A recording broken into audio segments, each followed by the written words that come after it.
sekitar 4.000 pulau yang tidak berpenghuni di Indonesia. Kemudian sejauh mana pihak asing dapat mengelola pulau kita? Kasta pertama saya akan berikan pertanyaan kepada Pak Nur dari Kementerian Agraria dan Tata Ruang. Pak Nur, Menteri Sofyan Djalil mengatakan bahwa setidaknya ada 100 pulau yang sudah dikuasai oleh asing. Definisi dari sudah dikuasai oleh asing ini maksudnya bagaimana, Pak? Ya, sebenarnya kita harapkan adalah pulau ini kalau memang bisa kita daya gunakan itu sebetulnya bangsa rakyat Indonesia yang harus memanfaatkan itu. Itulah yang diinginkan oleh Presiden Soekarno.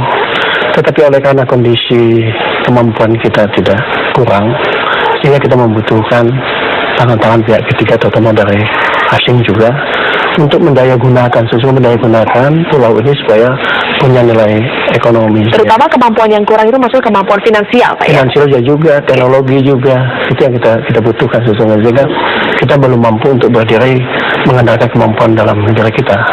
Sehingga kita membutuhkan suntikan-suntikan modal dari asing untuk dalam rangka semata-mata adalah mendayagunakan pulau-pulau ini supaya punya nilai tambah yang tentunya adalah berkontribusi kepada ekonomi Indonesia dan masyarakat sekitar. Itu inti daripada pendayagunaan dan penguasaan daripada. Jadi ada otoritas sesuatu dalam rangka mendaya tambah atas pulau tersebut. Oke, jadi maksud dikuasai oleh asing ini berarti asing boleh ngapain saja, Pak, di pulau itu? Artinya sebatas memberikan otoritas untuk mendayagunakan, memberi nilai tambah, menumbuhkan ekonomi yang tentunya berkontribusi juga kepada penciptaan lapangan kerja bagi bangsa Indonesia. Oke, dia berarti boleh memanfaatkan apa yang ada di pulau tersebut. Bagaimana dengan kepemilikan, Pak? Ya, artinya dia tidak diberikan kepemilikan, hanya memberikan otoritas dalam rangka menguasai, mendayagunakan, memberikan nilai tambah, tetapi tentu harus juga memperhatikan kondisi ekosistem diri. Berarti maksudnya dia yang memberikan suntikan dananya, dia memberikan modalnya, dia juga yang mengelolanya, begitu, Pak, ya? Baik. Kemudian apakah 100% dari 100 pulau ini tanahnya bagaimana, Pak? Sesuai dengan ketentuan harus seperti apa? Tanahnya 100% tetap menjadi milik kita atau dibagi-bagi, Pak? Ada yang milik kita, ada yang milik asing? Yang pertama tentunya ini ada investasi yang mereka tanamkan. Dalam menanamkan investasi mereka juga butuh kepastian tentunya. Nah, inilah kita memberikan satu titel hak kepada mereka, satu hak yang diberikan kepada mereka sebagai pegangan mereka untuk berinvestasi. Ya tentunya mestinya tidak harus semuanya dikuasai oleh asing. Artinya ada modal-modal perimbangan yang akan modal dalam negeri maupun luar negeri. Oke, kalau mereka berinvestasi berarti mereka mendapatkan sertifikat apa, Pak? Hak apa? Kita berikan hak pakai kepada. Hak pakai. Istilahnya hak pakai, ya? Jadi hanya memakai lahan tersebut dengan jangka waktu tertentu. Yang mengeluarkan dari Kementerian Agraria dan Tata Ruang? Jadi diawali dengan nanti tentunya dilakukan penelitian oleh pemerintah setempat, yaitu penelitian dari semua aspek, kualitasnya, kemudian dari segi kemampuan mereka, juga diawali dengan diberikan yang namanya izin lokasi, izin untuk berinvestasi di situ. Ada timnya, pemerintah daerah punya timnya untuk melakukan seleksi itu. Setelah ini dipastikan bahwa semua aspek terpenuhi, kemudian dari kementerian kita akan memberikan sertifikat kepada mereka berupa. Hak pakainya itu berapa lama, Pak? Hak pakainya itu adalah 20 tahun. 20 tahun. Setelah 20 tahun bisa diperpanjang? Kalau seandainya dalam 20 tahun memang dia gunakan sesuai dengan aturan dan tidak mau rusak lingkungan, dan lingkungan juga harus diperhatikan dan juga memang memberikan kontribusi kepada masyarakat sekitar. Memang adanya terjadi pertumbuhan ekonomi di sana, dia layak kemudian kita lakukan perpanjangan kembali 20 tahun. Oke, Pak, dalam satu pulau itu yang boleh dikelola oleh asing itu 70%, Pak, ya, kalau sesuai dengan aturan? Jadi ada batasan-batasan tempatan yang ditetapkan yang boleh mereka kuasai. Oke, 70% mereka, 30% itu untuk apa, Pak? Kawasan lindung? Jadi 30% itu adalah begitu pulau kita kasihkan juga harus memperhatikan juga untuk kepentingan tidak boleh menutup akses publik di sana, juga harus tersedia untuk keselamatan pelayaran, untuk kepentingan karyawan lokal, sehingga masyarakat sana tidak boleh tertutup akses publiknya untuk menikmati pulau tersebut. Tidak boleh tertutup akses publik. Kalau yang Mas Arief lihat dalam praktiknya seperti apa? Ketika suatu pulau sudah dikuasai oleh asing, dalam arti dikelola oleh asing, apakah akses publik dalam praktiknya tetap terbuka saja atau justru kebanyakan tertutup justru? Nah, ini yang jadi masalah. Justru secara empiris memang ada istilah coastal grabbing, ya. Jadi semacam kayak dalam perspektif masyarakat itu masyarakat mengatakan bahwa ini perairan saya, tanah saya sudah dijarah dalam tanda kutip oleh investor-investor asing. Karena apa? Karena memang coastal grabbing yang dilakukan oleh pengusaha-pengusaha asing telah menutup akses bagi masyarakat lokal yang secara turun-temurun melakukan kegiatan penangkapan ikan di daerah tersebut, dan kemudian juga dia seringkali bersandar perahunya di pulau tersebut, ya. Tapi karena dikuasai oleh asing, dan hasil penelitian kami juga menunjukkan kebanyakan ya pulau-pulau yang dikuasai oleh asing, dan kemudian dia berusaha di wisata bahari, seringkali terjadi konflik. Ya. Nah, karena apa? Karena ketika asing, ya, dia hanya mendapat izin dari BPN hak pakai, misalnya untuk daratnya saja. Dan biasanya ketika darat dikuasai, dia merasa mengklaim wilayah perairan juga mau Nah, itulah yang juga. menjadi masalah. Oleh karena itu, sebenarnya agenda yang paling penting sekarang itu adalah tata ruang dan rencana zonasi. Nah, rencana zonasi yang sekarang ini mestinya merupakan otoritas pemerintah provinsi untuk 0 sampai 12 mil berdasarkan Undang-Undang Nomor 23 Tahun 2014. Ya, ketika provinsi menata zonasi sudah jelas wisata bahari, perikanan dan seterusnya. Dan kemudian dari rencana zonasi kalau sudah tersusun dengan baik, itulah kemudian izin lokasi, izin pengelolaan bisa diberikan. Nah, persoalan sekarang adalah rencana zonasi belum merata di seluruh provinsi. Satu. Kemudian kedua, instrumen PP pemerintah tentang izin lokasi dan izin pengelolaan belum disahkan. Sekarang ini adalah dalam proses finalisasi. Jadi sebenarnya perangkat hukum untuk mengizinkan asing untuk investasi di pulau kecil dan wilayah perairan sekitarnya memang belum lengkap. Kita hanya masih mengacu pada Undang-Undang Nomor 1 2014 sebagai revisi Undang-Undang 27 tahun 2007 tentang pengelolaan wilayah pesisir dan pulau-pulau kecil. Dalam pasal 26A misalnya disebutkan memang asing diperbolehkan, tapi harus izin menteri dan rekomendasi dari pemerintah daerah. Tapi ya seperti pernah saya sampaikan juga bahwa syaratnya tidak mudah karena hanya boleh di pulau yang tidak berpenduduk. Kemudian harus membuka akses publik. Kemudian juga harus ada mitra orang Indonesia dan secara bertahap mengalihkan saham kepada mitra Indonesia itu. Nah, tapi instrumen untuk mengalihkan saham seperti apa itulah dibuat Perpres. Nah, Perpres sekarang juga belum selesai. Nah, jadi sebenarnya memang kita masih ada agenda hukum yang harus diselesaikan untuk bisa memagari agar kegiatan-kegiatan tersebut tidak sembarangan. Nah, sekarang persoalan adalah fakta yang sudah ada adalah sudah ada di mana-mana. Sudah banyak praktek yang terjadi dengan adanya penguasaan asing di pulau-pulau itu. Nah, itu memang untuk darat barangkali melalui izin BPN dan sebagainya, tapi untuk penguasaan wilayah perairan mereka ilegal menurut saya. Banyak yang ilegal ya. Pak Nur, boleh ditanggapi ternyata penguasaan ataupun tata kelola ruang, kemudian rencana zonasi dan juga instrumen perangkat hukumnya belum lengkap sampai saat ini, Pak, sehingga yang seharusnya idealnya seperti ini, tetapi fakta di lapangan tidak seperti itu. Artinya kita sudah ada instrumen penting pengelolaan pulau dan pesisir. Kita sudah punya Undang-Undang 1 2012. Kemudian baru saja Bapak Presiden mengeluarkan peraturan Presiden nomor 51 2016 itu memberikan tata kelola yang jelas tentang bagaimana pembuatan pulau dan pesisir. Sehingga yang paling penting saya lihat adalah kelemahan kita dalam pengendalian pengawasannya sesungguhnya ini yang harus kita utamakan juga. Jadi maksudnya tidak ada lagi perangkat hukumnya, itu sudah lengkap, hanya pengawasannya yang kurang. Pengawasan dan yang harusnya mengawasi siapa, Pak? Ya tentunya semua pihak terlibat di situ. Jadi dari kehutanan juga harus ada, kemudian pemerintah daerah, pemerintah pusat, pemerintah daerah, Kementerian ATR BPN. Tapi kalau aspek pemanfaatan juga lebih banyak kepada pemerintah daerah yang melakukan pengawasannya karena mereka yang memberikan izin pemanfaatan itu. Mas Arief, betulkah ini hanya soal pengawasan dan pengendalian? Enggak, memang kalau memang pada bulan Desember kemarin sudah disahkan RPP tentang izin lokasi dan izin pengelolaan, saya kira bagus. Berarti sudah ada payung implementasi dari Undang-Undang Nomor 1, berarti sudah bagus ya. Nah, menurut saya persoalannya tidak semata-mata persoalan tadi aspek pengawasan ya, tapi kita ada yang lebih filosofis sekali adalah bahwa ketika Pak Jokowi mengatakan membangun Indonesia dari pinggiran, mestinya tidak dimaknai dengan membangun dari pinggiran oleh asing kan gitu, harus oleh kita sendiri. Nah, sebenarnya gagasan dari KKP, Kementerian Kelautan dan Perikanan tentang SKPT ya, Sentra Kelautan dan Perikanan Terpadu di pulau-pulau terluar, itu adalah gagasan yang memang kita mencoba untuk memperkuat benteng-benteng pertahanan, bukan benteng pertahanan secara fisik, tapi benteng pertahanan secara ekonomi. Jadi kalau seandainya pulau-pulau terluar itu dikuasai oleh kita semua, dan kemudian ramai dengan aktivitas perikanan yang produktif, maka otomatis illegal fishing tidak akan masuk, penyelundupan tidak akan masuk. Tapi ada persoalan modal, Mas.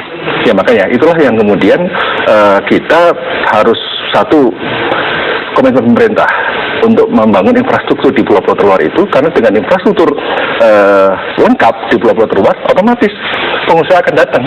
Ya, apalagi juga perbankan harus memiliki komitmen juga untuk bisa Pak Nur, bagaimana itu komitmen pemerintah untuk membangun infrastruktur di pulau-pulau di luar? Nah, inilah satu persoalan kita juga kan. Jadi pulau itu sesungguhnya baru bisa punya nilai apabila infrastruktur tersedia. Butuh jalan, butuh pelabuhan, butuh listrik. Nah, kalau seandainya ini tidak punya, sehingga ini tidak punya nilai akhirnya dia. Masalah kita sampai kita tidak punya itu apa, Pak? Ya, karena persoalan keterbatasan finansial kita untuk membangun infrastruktur. Lagi-lagi finansial. Oke. Ini harapan kita dengan adanya asing ini sehingga dapat membantu perekonomian kita di Indonesia, sehingga berbagai kemudahan juga harus kita berikan kepada mereka karena mereka memberikan kontribusi ekonomi kepada kita. Coba dengan jumlah pulau yang 17.000, 100 baru nyata-nyata yang dikelola secara baik, sehingga perdebatan sesungguhnya harus kita hentikan. Terus bagaimana kita mendaya gunakan aset ini? Tanah pelantar itu cukup banyak sekali yang tidak produktif. Oke. Rakyat menunggu pertumbuhan ekonomi yang lebih baik. Iya, kita menunggu memang sebetulnya positif agar ini bisa diberikan modal, kemudian itu bisa diberdayakan pulau-pulau yang tidak berpenghuni itu. Tetapi yang mengkhawatirkannya adalah bagaimana ketika diberdayakan oleh asing, dikelola oleh asing, tetapi akhirnya hak-hak atau pemanfaatan akses publiknya menjadi tertutup, kemudian pada akhirnya kekhawatirannya juga akhirnya mengancam kedaulatan negara. Nanti kita akan bahas lebih jauh soal itu, pemirsa, tetapi kami harus jeda terlebih dahulu. Sesaat lagi kami akan kembali.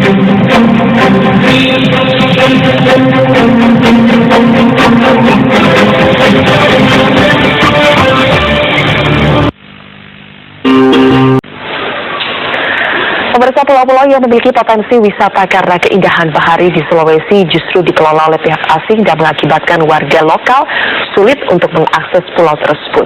Anissa Rahman akan melaporkan informasi selengkapnya. Anissa, bagaimana pengelolaan pulau oleh pihak asing di wilayah Sulawesi? Ya, Sylvia, sebelum jawab pertanyaan Anda, sebelumnya di Sulawesi sendiri ada beberapa pulau yang dikelola oleh pihak asing.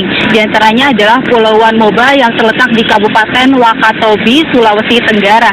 Pulau ini dikelola oleh warga asing asal Swiss sejak tahun 1995. Pulau yang telah dijadikan tempat wisata ini sangat tertutup bagi warga lokal karena hanya menerima turis mancanegara. Bahkan warga lokal yang ingin memasuki Pulau Wanmoba ini terlebih dahulu harus izin kepada kepada pengelola pulau yang diketahui ini warga negara asing yang telah menyewa Pulau Wanmoba ini untuk dijadikan tempat wisata mancanegara. Dan sebelumnya pulau ini diketahui dikelola oleh seorang bernama Burhanuddin. Kepala Bapeda Sulawesi Tenggara Nasir Andi Baso mengatakan pengelolaan Pulau Wanmoba oleh warga negara asing bernama Lawrence Moders ini sudah sesuai dengan ketentuan undang-undang yang berlaku, yakni Undang-Undang Nomor 27 Tahun 2007 tentang pengelolaan wilayah pesisir dan pulau-pulau kecil.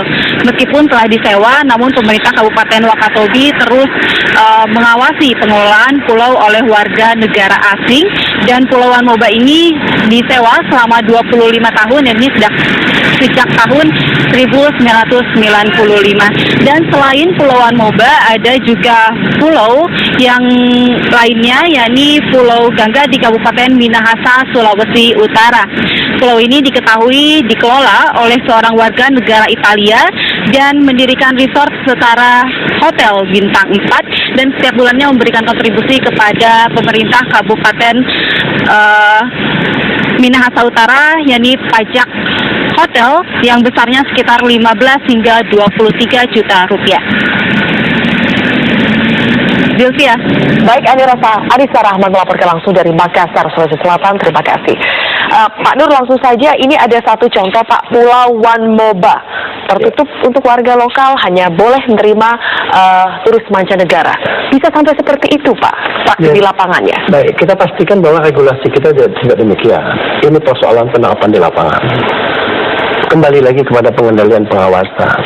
Harapan kita tentu pemerintah daerah hal semacam ini harus dihentikan. Tetapi jangan juga sampai menjadi polemik, menjadi mengurangi daya tarik investasi di Indonesia. bagaimana melakukan pengedukasian, pendekatan kepada mereka bahwa ketentuan kita bahwa aset publik itu tidak boleh ditutup. Jadi titik beratnya pengawasan itu untuk kepada pemerintah daerah setempat, Pak, ya? Karena mereka yang menyeleksi investasi itu, mereka memberikan izinnya, dan hari-hari ada mereka berhadapan dengan kondisi di lapangan. Kemudian itu disebutkan, Pak, disewa. Apa bedanya, Pak? Dikelola, diberikan investasi, kemudian dengan disewa, bedanya apa?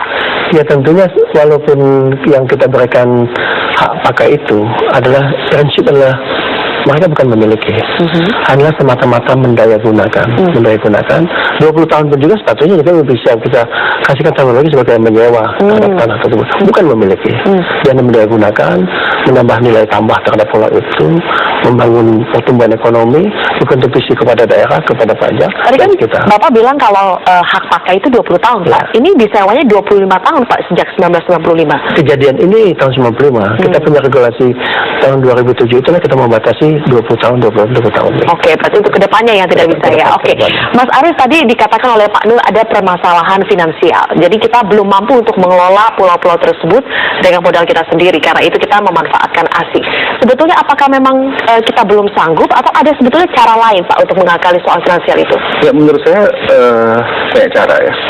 Pertama adalah kita bisa memberdayakan BUMN kita yang sehat untuk melakukan investasi di pulau kecil. Jadi KKP sudah punya program adopsi pulau. Jadi kalau misalnya Telkom mengadopsi satu pulau terluar apa, sebut aja Pulau Telkom misalnya, kemudian Garuda dan BUMN yang sehat lainnya, saya kira sangat mungkin untuk bisa mengadopsi pulau dan kemudian dia bangun infrastruktur dan kemudian dia sekaligus untuk promosi, memberdayakan dan seterusnya. Jadi program adopsi pulau itu salah satu solusi.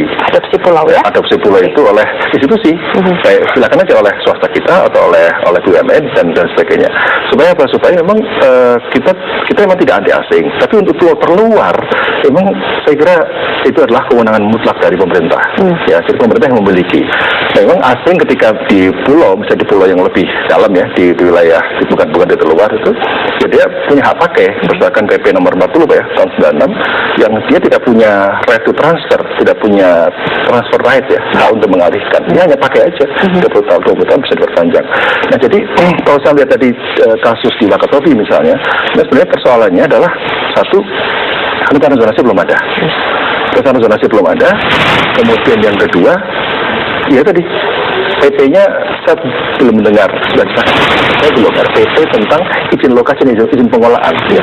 Tapi kalau itu sudah dilakukan akhir tahun kemarin atau awal-awal tahun ini, itu sosialisasi menjadi penting. RP izin lokasi dan pengelolaan itu di kementerian mana, Pak? Itu dari Presiden, dia tanda tangan, itu lintas kementerian. Oke. Karena gini Pak, orang kalau mau investasi, mau kegiatan aktivitas apapun di laut, di pesisir, selama ini kan nggak ada instrumen peraturannya.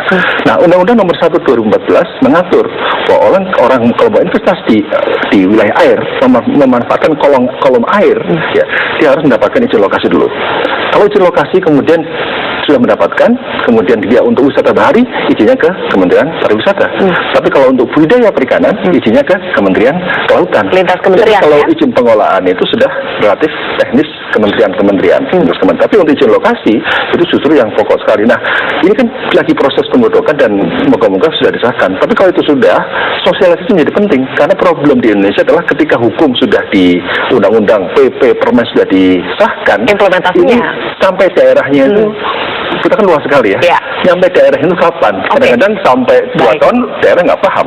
Jadi terbaru. Pak Nur, itu sudah disahkan belum RPP ya soal izin lokasi dan zonasi itu, Pak? Jadi sudah ada. Jadi sudah ada peraturan presiden yang terbaru itu 51 tahun 2016 itu memberikan kisi-kisi yang jelas tentang pengelolaan pembuatan pulau dan pesisir dan pantai. Oke, sudah ada, tapi sosialisasinya gimana, Pak? Kan baru saja nih, baru bulan-bulan yang lalu disahkan oleh presiden, ditanda oleh presiden. Sehingga ini memberikan kisi-kisi tata kelola yang jelas tentang pengelolaan pendagunaan kepada pulau dan pesisir. Dan itu ada penugasan kepada 3 menteri di situ berkaitan dengan mangrove itu di kehutanan, ada kawasan hutannya, kemudian juga kelautan, dan berkaitan dengan perizinan dan hijaunya tata ruang, detail tata ruang itu adalah memberikan persetujuan substansi adalah Kementerian BPN. Oke. Pak Nur, kemudian satu lagi yang menarik adalah soal pemberian nama. Siapa sebetulnya yang berhak untuk memberikan nama terhadap pulau-pulau tidak berpenghuni ini, Pak? Ya tentunya itu di bawah ranahnya Kementerian Dalam Negeri. Untuk usulan dari pemerintah daerah setempat. Oke. Usulan dari Kementerian Dalam Negeri dan juga pemerintah Dari pemerintah daerah. dari pemerintah daerah. Dari Kementerian Dalam Negeri. Oke. Gitu. Kemarin Mas Arief, Menteri Susi juga mengatakan sebetulnya wewenang untuk memberikan nama itu sekarang Kementerian Kelautan dan Perikanan sedang mendata mana saja pulau-pulau yang belum berpenghuni, kemudian mau diajukan diregistrasikan ke PBB. Jadi itu sebetulnya kewenangan siapa Pak? Dari KKP, pejabat daerah setempat, atau bagaimana? Ya, memang dari Pemda, kemudian pemerintah pusat, kemudian dari pemerintah pusat baru ke PBB. Namun yang sekarang perlu dilakukan adalah akselerasi itu. Jadi akselerasi untuk identifikasi pulau-pulau dan kemudian penamaan sesuai dengan kultur masyarakat lokal. Ya, karena itu penting sekali. Biasanya kan orang lokal menyebut nama pulau itu adalah pulau-pulau dengan bahasa mereka. Itu dalam rangka untuk sekaligus melestarikan kultur yang ada. Ya. Jadi asing boleh tidak Pak? Menurut saya nama pulau kita. Ya nggak boleh lah Pak. Nggak boleh. Jadi itu tidak terlepas juga kesetaraan pulau itu juga. Jadi kalau misalnya pulau gini Pak, misalnya ada pulau itu belum diberi nama, kemudian asing masuk, ya asing punya hotel namanya Hotel X, ya kita nggak bisa namakan hotel, silakan aja Hotel X sebagai promosi, tapi nama pulaunya bukan X. Tapi kemarin pernyataan dari Menko Luhut katanya asing mau kasih nama pulau terserah, Pulau Yokohama juga bisa gitu katanya. Mungkin itu saya kira nama hotelnya aja, nama resortnya Yokohama, bisnisnya itu untuk brandingnya, tapi nama pulaunya. Kalau nama pulau itu kan kedaulatan. Jelas gitu ya. Karena kedaulatan bagi kita itu sudah harga mati Mbak. Oke. Jadi saya kira sekali lagi, memang untuk menata pulau-pulau kecil untuk pulau keluar ini prinsip untuk menjaga kedaulatan itu nomor satu, karena itu sudah di luar. Jadi itu sudah harga mati. Keluar terdepan. Kenapa? Terdepan. Pulau terdepan itu. Ada berapa itu? 92 bukan cuma 92 ya? TTC itu sudah harga mati. Dan kita TRBPN sudah melakukan pendataan itu. 92-nya sudah lengkap Pak ya? Sudah kita petakan semua itu. Sudah dipetakan, sudah ada namanya? Ada mungkin masih ada pulau-pulau yang belum nama. Ada lagi pulau yang tidak berpenghuni, itu sudah kita lakukan pendataan dalam berlanjut. Oke, pendataan dalam arti itu sudah ada kalau sertifikatnya bagaimana Pak? Sebagian sudah kita bikin sertifikat sudah. Sudah berapa? Mungkin sekitar 30% atau 40% sudah kita lakukan pendaftaran. Nah, saya kira percepatan sertifikat juga penting. Berapa sih biasanya untuk mengurus sertifikat pulau seperti itu Pak? Dan nggak terlalu tinggi lah, karena itu kan. Berapa lama maksudnya waktunya? Sangat tergantung luasnya. Ya, kita sudah punya SOP berapa lamanya, tahapan-tahapan kegiatan ini juga di atas namakan pemerintah juga. Jadi memang dia tidak terlalu mahal. Pak, beberapa tahun yang lalu kita juga mendengar di situs online ini beredar Pak, jual beli pulau secara online. Itu ilegal atau bagaimana Pak? Saya kira enggak, itu enggak benar itu. Jelas karena tidak ada di Republik kita ini satu aturan yang menyatakan pulau itu boleh dijual belikan. Yang ada adalah dalam rangka penguasaan, yang itu kan penguasaan kepada investor dalam hal untuk dia daya gunakan untuk memberikan nilai tambah terhadap pulau itu yang harus berkontribusi kepada pemerintah Indonesia, masyarakat sekitar, dan dengan catatan tidak boleh merusak ekosistem ekologi. Mas Arief, yang Anda lihat selama ini penguasaan asing terhadap pulau kita seberapa dominan? Ya, untuk investasi di pulau untuk kegiatan-kegiatan wisata bahari misalnya itu sekali dominan. Kalau saya pernah diskusi dengan beberapa pengusaha wisata bahari sudah 90% lah itu penguasaan asing untuk industri wisata bahari. Dan di setiap ada wisata bahari disitulah konflik lain muncul. Mestinya tidak boleh ada konflik kan. Nah, memang sekarang di dunia manapun Mbak, tidak hanya di Indonesia. Kalau saya bertemu dengan beberapa ilmuwan di berbagai negara, memang isu tentang konservasi dan perikanan, wisata bahari dan perikanan itu selalu konflik. Ini agenda kita adalah how to reconcile fisheries with conservation, fisheries with wisata bahari, marine tourism. Di mana-mana, tidak hanya di Indonesia. Kenapa itu terjadi? Itu karena tadi isu property right, isu hak penguasaan, isu hak kepemilikan soal air tadi. Karena masyarakat sudah turun-temurun melakukan kegiatan penangkapan di situ, dia sudah merasa memiliki manajemen right untuk mengelola wilayah tersebut. Di Jepang itu laut dikelola oleh masyarakat, bukan oleh negara. Ya, masyarakat punya kedaulatan, punya hak yang kuat untuk mengelola sumber daya untuk menjaga keberlanjutan, sustainability. Nah, kita mestinya itu bisa berkaca dari pengalaman-pengalaman negara lain itu dengan menempatkan nelayan sebagai aktor yang sangat penting dalam membangun maritim ini, termasuk dalam wisata bahari. Jadi biarkan nelayan sebagai pengelola wilayah dengan kearifan lokal yang ada untuk wilayah-wilayah tertentu yang sangat terbatas untuk bisa mengelola termasuk wisata baharinya. Oke. Supaya apa? Added value. Ada added value buat yang ada nelayan, itu bisa sampai kepada mereka juga, gitu loh. Bagaimana itu Pak, kita pengelolaan manajemen dengan nelayan selama ini seperti apa? Ya, artinya perlu kita ketahui juga, Pak. Jadi kita polemik soal nasi harus kita hentikan. Investasi di pulau ini bukanlah sedikit. Bukan seperti investasi rumah makan. Hari ini kita buka, hari ini ada pelanggan. Coba kita lihat dari tahun 95. 10 tahun, 5 tahun berdatang itu baru booming usaha-usaha mereka. Jadi investasi mereka sangat panjang dan biaya cukup tinggi. Saya kira itu yang harus menjadi perhatian concern kita. Juga jangan melihat sesuatu ini ya pelebar aja, kita lihat perjalanan panjang investasi yang pertama. Investasi itu dia bangun.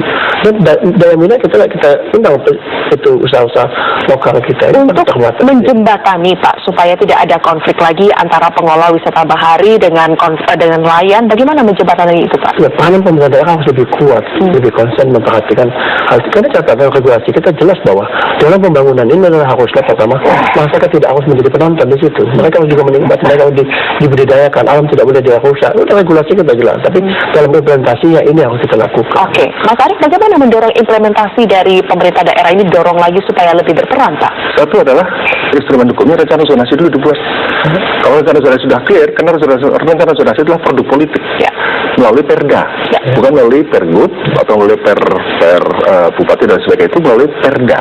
Jadi produk politik. Kalau produk politik berarti kan proses penyusunannya melibatkan banyak pihak, sehingga itu harus dibangun kesepakatan soal peruntukan tadi. Banyaknya konflik yang terjadi karena proses zonasi tidak ada.